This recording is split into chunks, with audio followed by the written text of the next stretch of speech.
It is 2 p.m. Central African time. A very good afternoon to you and welcome to Market View. We make sense of the numbers, the policies, as well as the shifting sands of business and finance. I'm Sifiso Ngomalo, your host.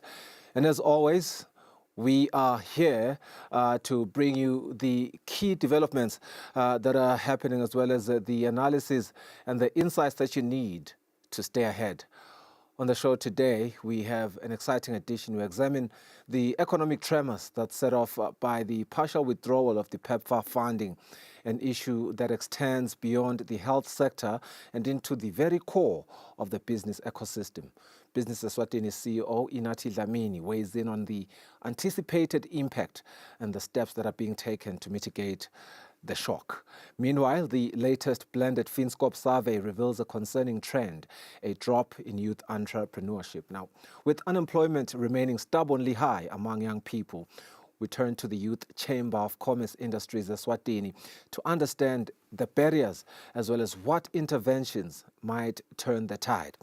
And then, of course, in our Enterprise Watch, we dig deeper. We want to look into the PEPFAR funding shift. Now, this time, through the lens of the entrepreneurial sector. Kango Executive Director Tembinkosi Dlamini shares what this means for small businesses that had come to rely on those funds. We wrap it all up by looking at the market analysis with our economist, Sanele Sbia, who's going to decode the day's indices as well as making sense of the trends that are shaping the economy. It is a packed edition. Stay ahead with us as we start our show, this Market View, by looking at the business news that matter today.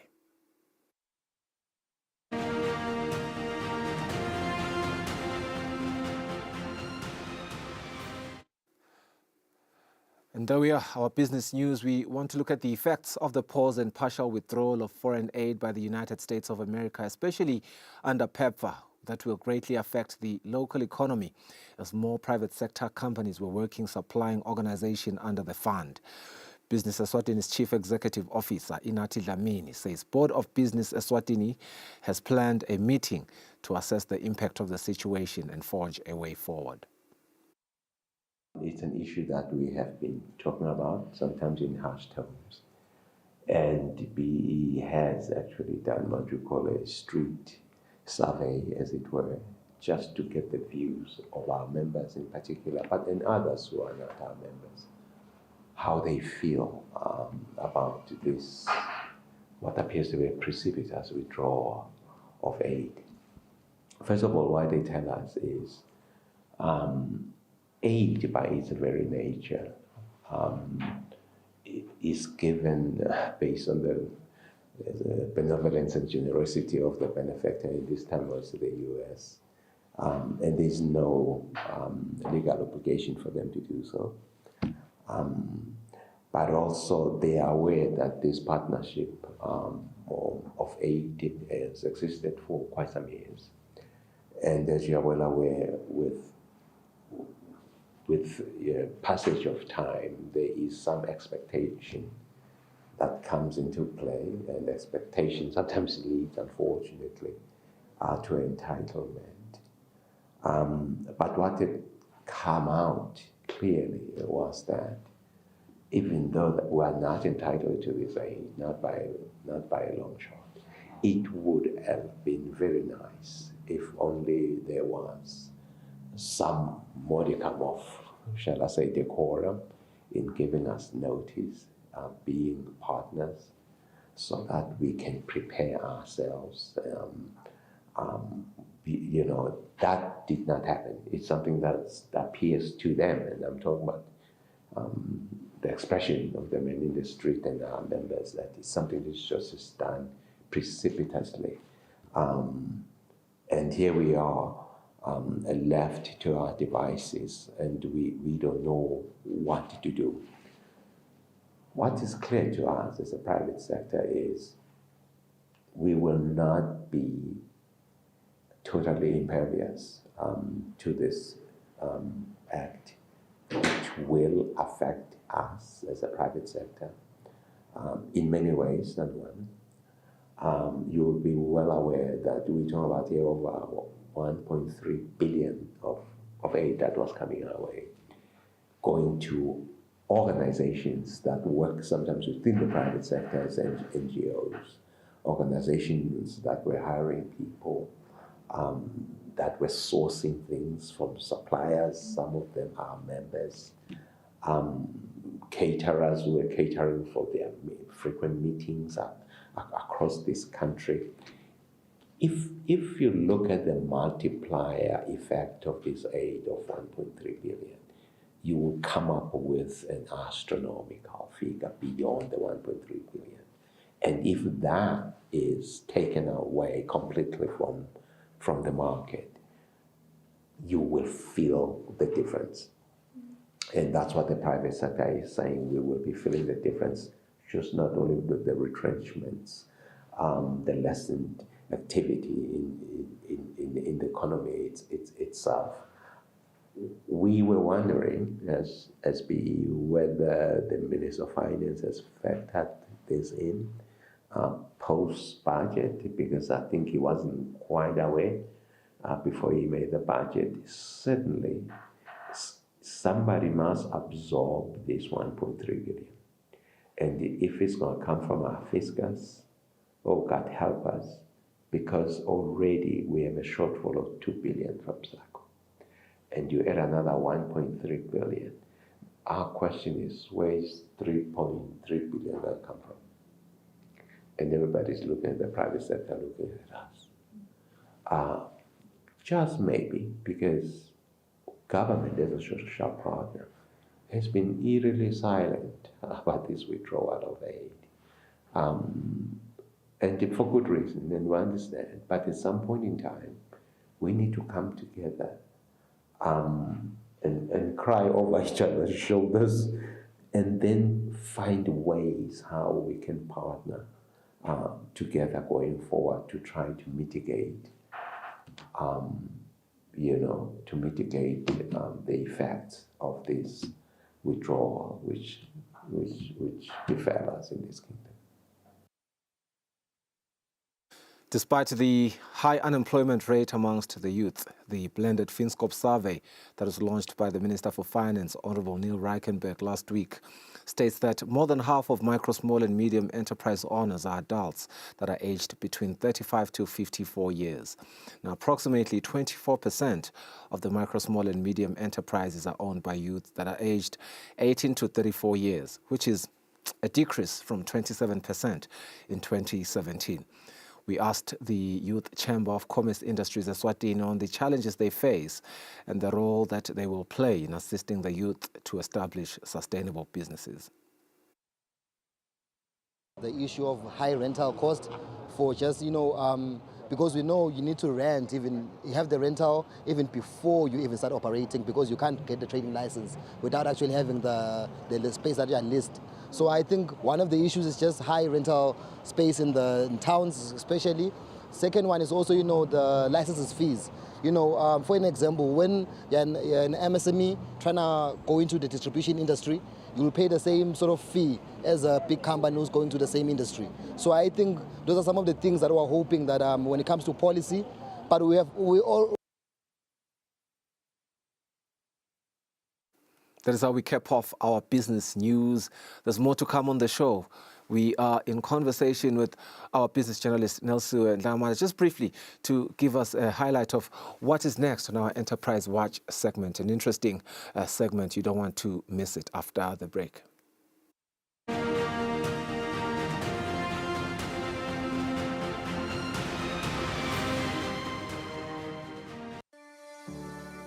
Eswatini TV has signed a code of conduct that is enforced by the Eswatini Communications Commission. We are committed to reporting news that is accurate, comment that is fair, and programming that does not amount to hate speech or the description of gratuitous violence or explicit sex. For any complaints of our programming, please contact us on 2411-9600 or email info@eswatinitv.co.za. You can also contact the Eswatini Communications Commission on 2406-7000 or write a letter to ECCOM on PO Box 7811 Mbabane. Email address is info@ecom.org.sz.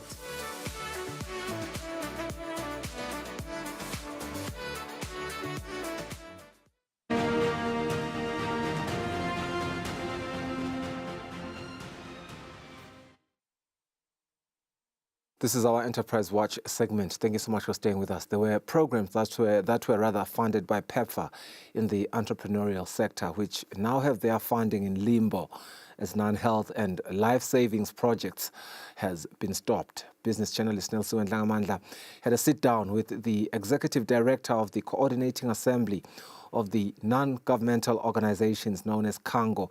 His name is Thembinkosi Dlamini, and he gave details of the situation on the ground, as well as the economic impact of the withdrawal of funding for some programs, especially for enterprises. Now, Nelly, before we get into the conversation, I mean, we saw a backdrop on our news segment. Inati Dlamini, Chief Executive Officer of Business Eswatini, saying it is a steep situation that we're in right now. He called it a precipitous situation. The conversation that you had with Mr. Dlamini, is it along the same sentiments? It is along the same sentiments as Fiso and the viewer at home. He is saying that this is going to have a hard-hitting impact on the economy. We just wanted to really understand what is really going on, what is the situation on the ground, and what should we be ready for. What is going to happen to them in terms of the loans they have taken. We've spoken to Bankers Association, and they said each bank is going to handle a matter as it arises. So we wanted to really understand, as Kango is home to over 90 non-governmental organizations. Yes, governmental organizations. So we just wanted to understand what is it that is really happening, because there has been a lot of noise around the PEPFAR funding. What is it that is really happening? Let's just take a listen and indeed hear what it is really that is happening. Let me first explain that in terms of the U.S. funding, there is U.S. embassy funding, there is U.S. aid funding, and there is PEPFAR funding. So it's different streams, different objectives, but the bulk of the funding was the PEPFAR funding, which was the one that we were utilizing for the HIV/AIDS response in the country. So at the end of January, the executive orders were issued, obviously, which were simply saying there's going to be a review in the period of 90 days, and then all implementing agencies were supposed to not continue implementing any U.S.-funded projects, be they PEPFAR projects, USAID projects, or even U.S. embassy projects. Now, what subsequently happened then, there was an application by, in particular, UNAIDS to Marco Rubio, the U.S. Department of State Secretary, who then issued a waiver. The waiver simply said that certain activities, especially those that were delivering key health services to vulnerable populations, life-saving activities, health-related activities, were supposed to continue. However, other activities were still subject to the 90 days stop work order as it is. Subsequent to that, in the last week, we started receiving termination notices. The termination notices, what they mean is that the U.S. has finished their review, and they have taken a position that that particular project was not aligned with the U.S. foreign aid policy that is going to be there under the MAGA regime. So now what is outstanding in terms of those particular grants is that there's supposed to be a process of winding up, obviously deciding what happens to the assets of the project. You know, there's so many, say maybe cars, computers, desks that were bought via those projects, that there needs to be a decision how to dispose of those. there is also need to be a decision around the human resource, because once the grants were terminated, the staff were also put on suspension, whereby they were supposed to sit at home and not come to work or carry out any activity. So now the difference between the suspension notice, stop work order, and the termination is that now, with those particular staff that were 100% attached to the PEPFAR funded projects, as an example, we need to start the process of producing termination letters as well, because there is unlikely going to be jobs for them going forward. But the way that it works in our scenario, you find that PEPFAR funding is running alongside other sources of funds like the Global Fund or Frontline AIDS or other donors. This then gives us the element of shared costs, whereby you'd find that there was one staff member who was 40% PEPFAR funded, 60% funded by another donor.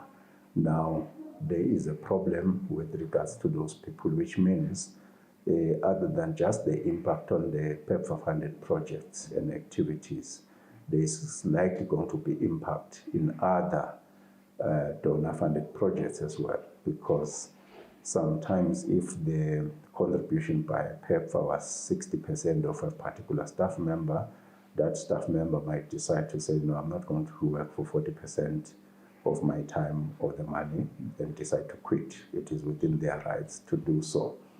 And then there's also office space, whereby our organization were entering into long-term leases with certain premises, with the understanding that they are funded under PEPFAR.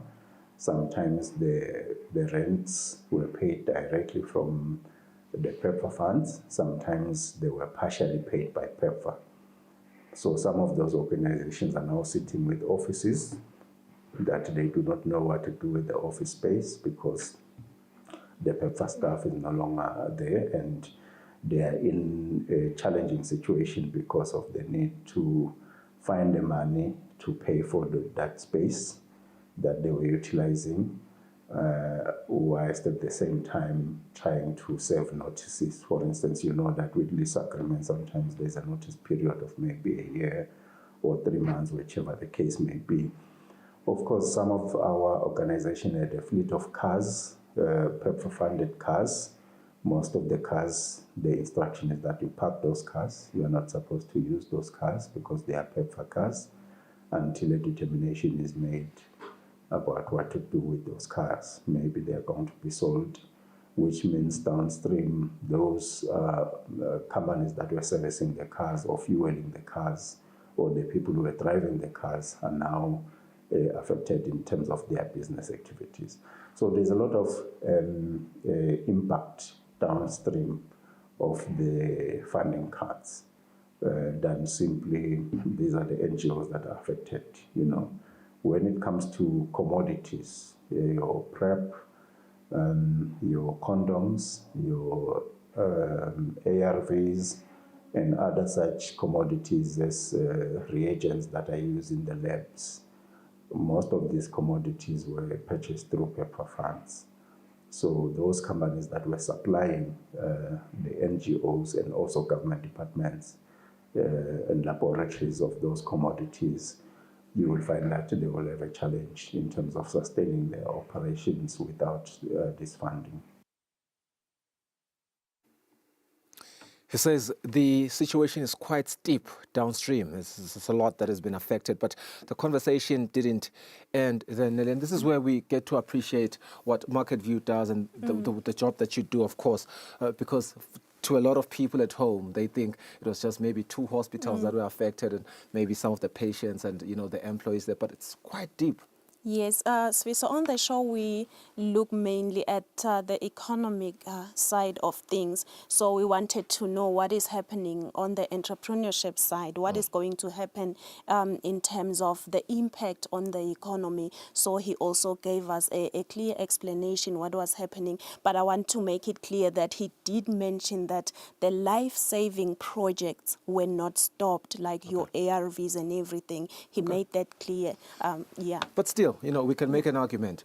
We always say that small businesses are quite essential in our economy. True. So they are affected, and he chimes in. Let's listen.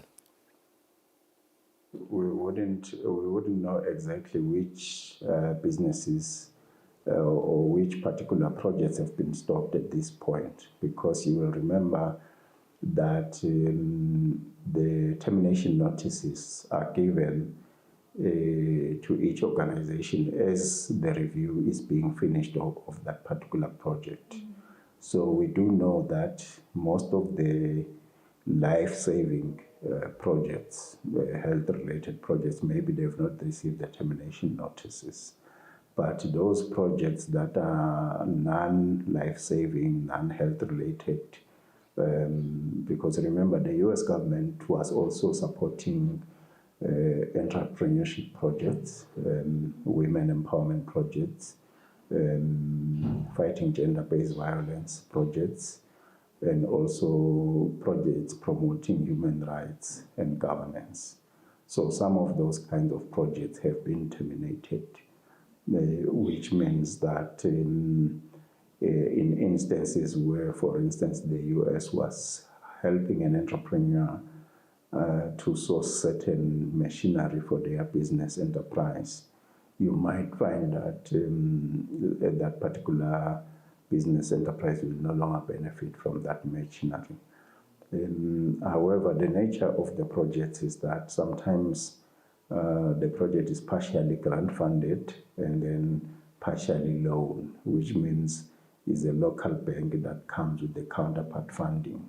So some entrepreneurs have been saying that we have the counterpart funding already sitting in our accounts, but we're no longer having now the grant for us to be able to purchase the whole machinery that we need for our businesses, which means certain business people might now have to incur interest and repayment obligations under conditions whereby they were not able to actually procure the equipment that they wanted. So we think that the impact overall on the economy will be huge. If you understand that the US aid funding overall, including PEPFAR, was in excess of 1.3 billion Emalangeni per annum. And we do know that the US aid funding, including PEPFAR, was one of our most stable sources of external funding over the past so many years. What we've seen is that since 2020, there has been a reduction in other sources of funding, but the PEPFAR USAID funding was more stable, almost being reduced at most 10% per annum, whilst the other sources of funding took a nosedive.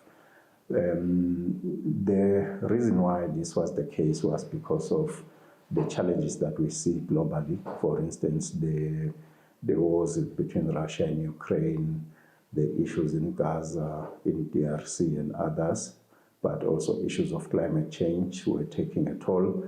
So a lot of funding sources, our traditional funding sources, were now being diverted towards those particular causes that are thought about as being worthy to be supported.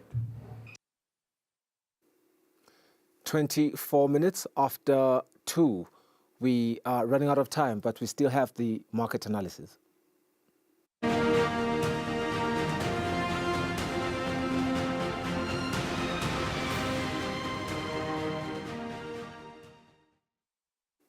Our economist, Silas Bia, joins us telephonically to give us his succinct summary of the indices at play this afternoon. Trusting you are well, Sanele, very good afternoon to you. If you will, quickly, just brush through the indices. We have 5 minutes at most. All right. Thank you, Mr. Ngumalo. Good afternoon to the viewer. So let's probably start in the U.S. What we're seeing there is all the indices have actually ticked below the what you call the all-time highs that were at yesterday on Friday. So we see that Dow Jones Industrial Average is at that 43 mark, the Nasdaq at the 18 mark, and the S&P 500 is actually now below that 6,000 mark, purely because it's actually a data-packed week with retail data coming out this week. And, that non-farm payroll data coming out on Friday to see how the U.S. economy is actually holding up. And there is the issue of the Trump tariffs that are coming into effect this week. We should expect to see those tariffs against Canada and Mexico coming in tomorrow, and then sometime this week we should expect those tariffs coming in against Europe to kick in, and we're just waiting to see how they are going to look like. And then across the pond, if we move into the UK, again, we're seeing some relative strength, but suffice it to say the indices are somewhat better off in London and in Frankfurt and in France, right? That's purely because the European markets at this point in time are relatively stable compared to the U.S. economy, where there's just a lot of moving pieces with, the Trump effect and, the Musk effect. Quite a lot of moving pieces there. However, when you look into Europe, we are quite aware that we should see the European Central Bank cutting interest rates, and the same should happen in the Bank of London or the Bank of England, which when you look into the U.S. markets, we are certainly not sure what the Federal Reserve Bank will come up with in the weeks to come. Moving to Asia, again, markets have dipped in Japan below the 38 mark that we saw on the previous trading session on Friday. The Hang Seng is barely hanging on to the 23,000 mark, showing signs of a downward readjustment, and then we are now sitting at 23,006. The Shanghai Composite Index, again, is also losing a bit of ground there. That's purely because we know that when Trump tariffs come into play, the target is always China. That's why Beijing is acting that way, right? And then coming into South Africa, we're seeing the Johannesburg Stock Exchange sitting comfortably at an 87,000 all trade volumes, gaining up 1,334 points in today's trade, overall. So that's because we're looking into what's coming into the coming budget. We're getting closer to that, and we know that inflation is one of the sticking points. And the markets know that the DA is pushing for a growth and private sector-led type of budget, a growth budget. So that's going to favor the markets. It seems the markets voted well in June of last year. Remember, the markets were the ones pushing for these changes. And then coming into the commodities, we can see gold is actually taken back to the 2,800 mark, nearly missing that 3,000 mark per ounce, purely because, there's that uncertainty, and we've seen a bit of profit taking because, eventually it was bound to come down. It was expected to get just to a near touch, the 2,995 type of mark, but not necessarily to the 3. So we've seen that profit taking there happening, and then now it's brought the price of gold downward. And also we can see that the dollar is relatively strong. So we're seeing also that shift from currencies, from gold into currencies. Brent crude oil stays at that $72 per barrel. But we should expect it to tick up a bit while we are looking into what's going to happen in terms of demand, with data coming out of China showing that there's been an increase in productivity, and we should expect that to translate into an increase in demand. So we most likely will see rates of around 73, 74 in the near future, that if we are able to curtail what's happening in Ukraine. And I mean, if you remember that Friday showdown, that really didn't bode well with markets. It showed that in as much as we are looking forward to a peace deal, it's not necessarily something that's guaranteed. So the price of oil will be affected immensely by those commodities, by those movements. And then moving into the currencies, we can see that we've lost a bit of ground against the euro and the dollar purely because we do expect those impacts and those growth figures coming out of the UK and also of the United States to have negative impacts in terms of their currency.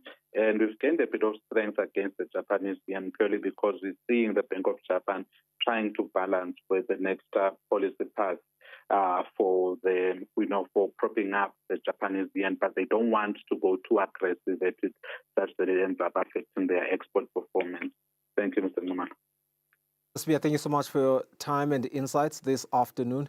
We are sure to know that our investors and business people will have great assistance from your insights. And that's it, the end of Market View, the Monday edition. A lot more to come throughout the week. We hope you're going to join us, but do enjoy this afternoon. We'll see you tomorrow. Bye-bye.